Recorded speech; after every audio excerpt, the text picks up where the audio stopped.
Star Wars The Rise of Skywalker is now just 19 days away from its official release by Disney, Lucasfilm, J.J. Abrams, and even creator George Lucas. That is all set and ready to end the Skywalker saga and the sequel trilogy itself. This is Mike Zero. Make sure to subscribe if you're new to the channel for future Star Wars content. Now, one thing about Episode 9 that a lot of fans are very intrigued about has all to do with exactly how J.J. Abrams is going to utilize the entire story and exactly how it connects to the prequels and the originals in different ways. And that's the one thing about Episode 9, is that we do know that this movie is going to answer some of the burning questions from The Force Awakens, as well as creating brand new questions at the very beginning of this movie that will be answered at the very end of Episode 9. So one thing about this story that a lot of fans are very intrigued about is, of course, Kylo Ren and the Knights of Ren. That seems to be the stronger point of Episode 9, as well as Palpatine, and everything that actually occurs in the first act of Episode 9 really seems to be quite action-packed as an experience for the fans.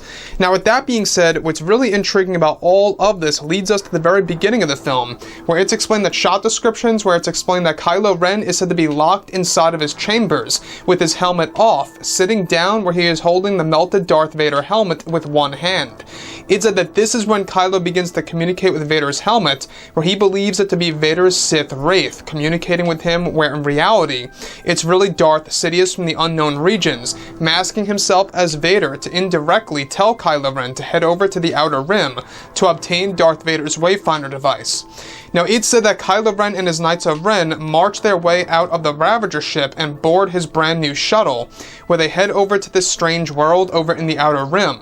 This is where the major battle takes place in the beginning of Act 1, where Kylo Ren and his Knights of Ren begin to slaughter a clan that has been protecting Sith relics, including relics that once belonged to Darth Vader that are very valuable.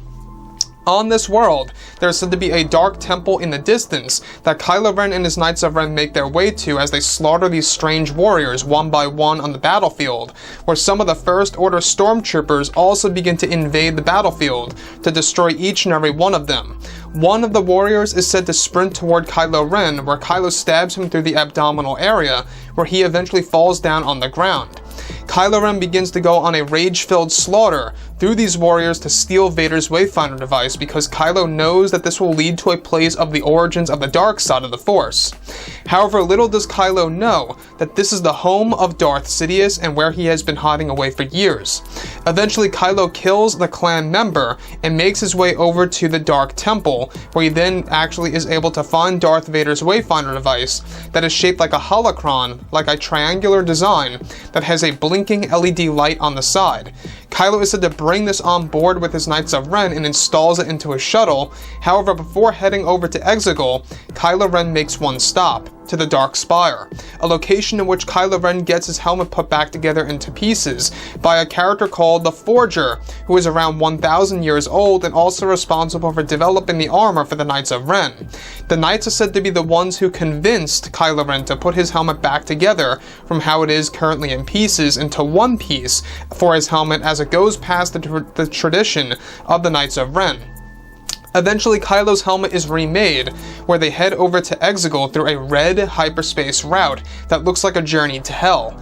Once they exit, Kylo and his Knights of Ren head over inside, where Kylo finds Palpatine on his deathbed. This is where Kylo ignites his saber and holds it to Palpatine's neck, which alludes to the footage seen in the most recent TV spot called Duel. Palpatine and Kylo make a deal to find Rey, his granddaughter, where Kylo now has a mission to find Rey and to bring her before Palpatine. So let's go over a couple of parts about this. Now, in case you guys did not know, the opening of Episode 9 is going to be filled with action-packed sequences featuring Kylo Ren, Palpatine, the Knights of Ren, and a whole lot more. Basically, the opening of this movie is going to be more affiliated with the dark side of the Force, with a little hint of the light side of Rey training with Leia on a strange jungle world.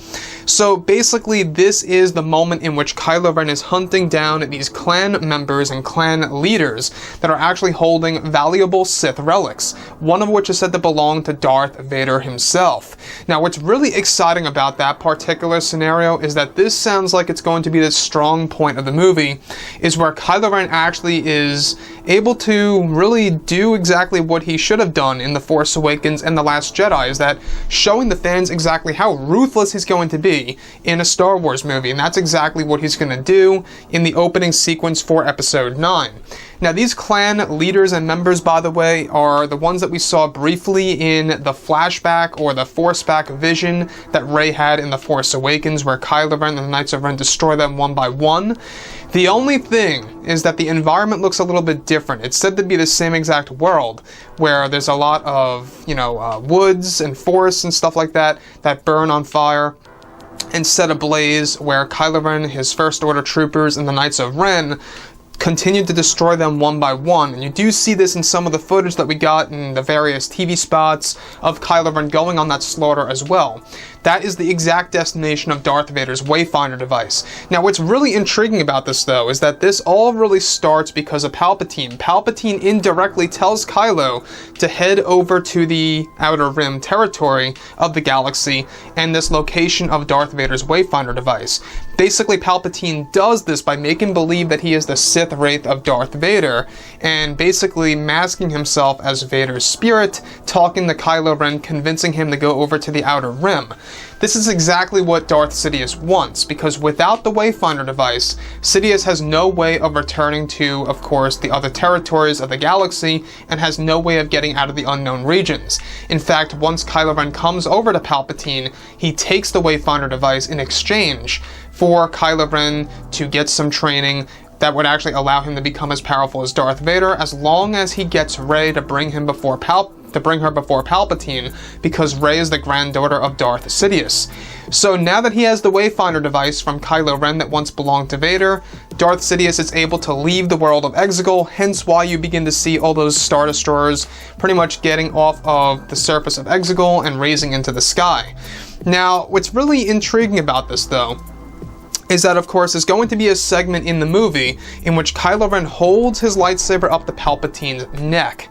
Now, this is said to be the exact moment in which Palpatine has to convince Kylo Ren that he is indeed Darth Sidious. Kylo Ren doesn't buy it, he doesn't believe in it, and he knows that Darth Sidious has been dead for a very long time. However, the reason as to why Kylo Ren begins to get very furious over this turn is, of course, the fact that Palpatine unveils that he is indeed Darth Sidious, the one that turned Anakin Skywalker to the dark side of the Force and turned him into becoming Darth Vader. And that's exactly where Kylo Ren begins to realize that he poses a threat, that he could be another Supreme Leader Snoke, if you will, and wants no competition. That's why he holds the lightsaber up to Palpatine's neck. However, that's when Palpatine and Kylo make a deal and offers Kylo Ren the power that he has always wanted for years, that Snoke could not fulfill. And that's going to be a very interesting side of the story, the fact that Palpatine is still the ultimate puppet master. Obviously, we do know that Palpatine is not going to offer this knowledge to Kylo Ren. All he needs from Kylo and Rey is for them to be in the same exact room as him, and for them to be in a close proximity, for him to use the Force Conduit technique, which is said to be directed from a power over in the beyond, that it exceeds the dark side of the Force, allowing him to rejuvenate himself, where basically it's the ability to cheat death. And that's going to be a very, interesting experience to see how the fans are going to react to this new power that really does add a new medium to the franchise. The last thing I want to tap into here is the appearance of Palpatine.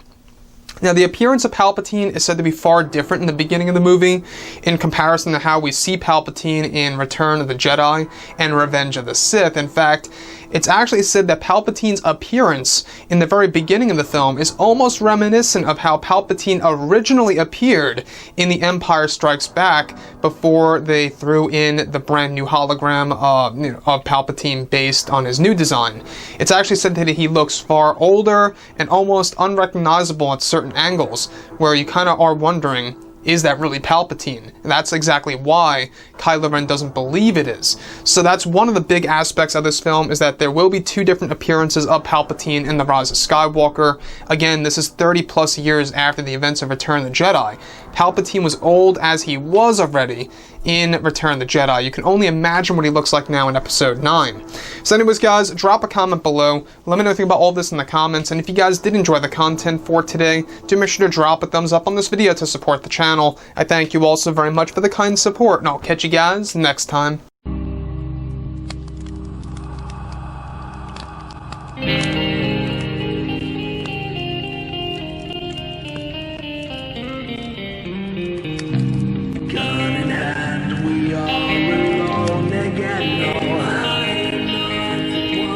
From night to moon, we hear them moans again. No.